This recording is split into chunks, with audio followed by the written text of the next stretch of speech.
तो दोस्तों यहाँ पे 3i इन्फोटेक के शेयर होल्डर्स के लिए एक नेगेटिव न्यूज़ है, तो उसके बारे में हम इस वीडियो में बात करेंगे और जानेंगे कि अब आपको 3i इन्फोटेक के अंदर इन्वेस्टमेंट करना चाहिए या नहीं। तो चलिए शुरू करते हैं।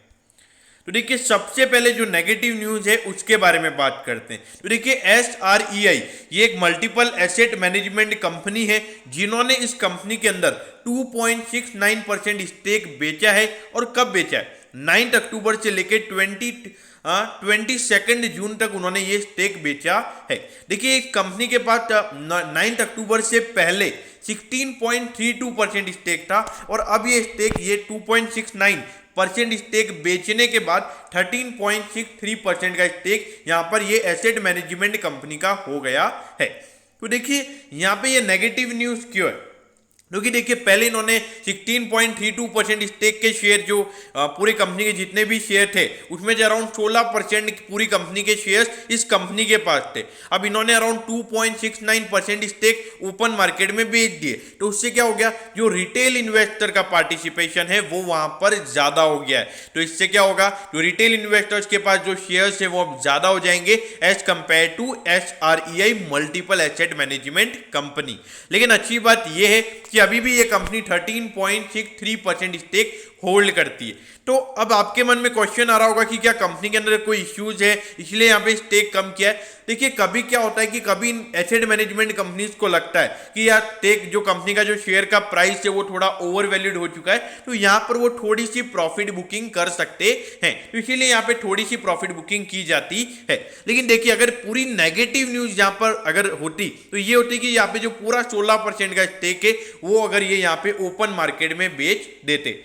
लेकिन देखिए आपको पता होना चाहिए कि अराउंड 77% का होल्डिंग 3i इन्फोटेक का जनरल पब्लिक के पास है और उसमें से 16% इस कंपनी के पास था। अब उनका भी अभी ये 13.63% हो गया।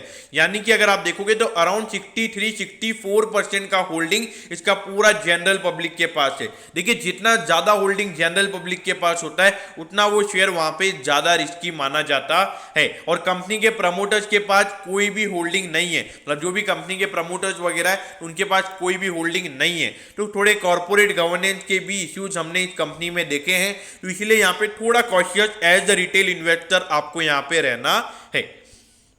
अब ये देखिए छोटी सी कंपनी है, 1762 करोड़ का यहाँ पे इसका मार्केट गैप है। देखिए प्राइस टू अर्निंग रेशियो आप यहाँ पे कम मत समझिए, क्योंकि जो कंपनी के भी रिजल्ट आए थे तब हमने देखा था कि थोड़ा वहाँ पे कॉशियस रहने की जरूरत थी। क्योंकि जो कंपनी के रिजल्ट आए तो वहाँ पे कोई मतलब स्पेसिफाई नहीं किया हुआ था कि ये कंपनी के जो 300 करोड़ का कुछ प्रॉफिट था अराउंड वो कैसे हुआ है। तो इसीलिए आपको यहाँ पे थोड़ा कॉशियस रहने की जरूरत है। अब ये देखिए अगर आप देखोगे तो ये प्रॉफिटेबिलिटी देखिए 390 करोड़ का यहाँ पे कंपनी को प्रॉफिट हुआ है। और वहां पे जो कंपनी का जो इनकम स्टेटमेंट में पढ़ रहा था वहां पे वो स्पेसिफाई नहीं किया हुआ था कि अराउंड 300 करोड़ का प्रॉफिट कंपनी को कैसे हुआ है। देखिए जो नोट के अंदर लिखना पड़ता है वो नोट के अंदर वहां पे बिजनेस ने कुछ भी नहीं लिखा हुआ था। हाँ बाद में अगर कोई स्टेटमेंट अगर दिया हो तो मैं उसके बारे में देखकर आपको बताऊंगा। लेकिन देखिए अभी भी रेवेन्यू में कोई ग्रोथ देखने को नहीं मिल रही है। तो यहाँ पे एज अ रिटेल इन्वेस्टर आपको यहाँ पे कॉशियस रहना है।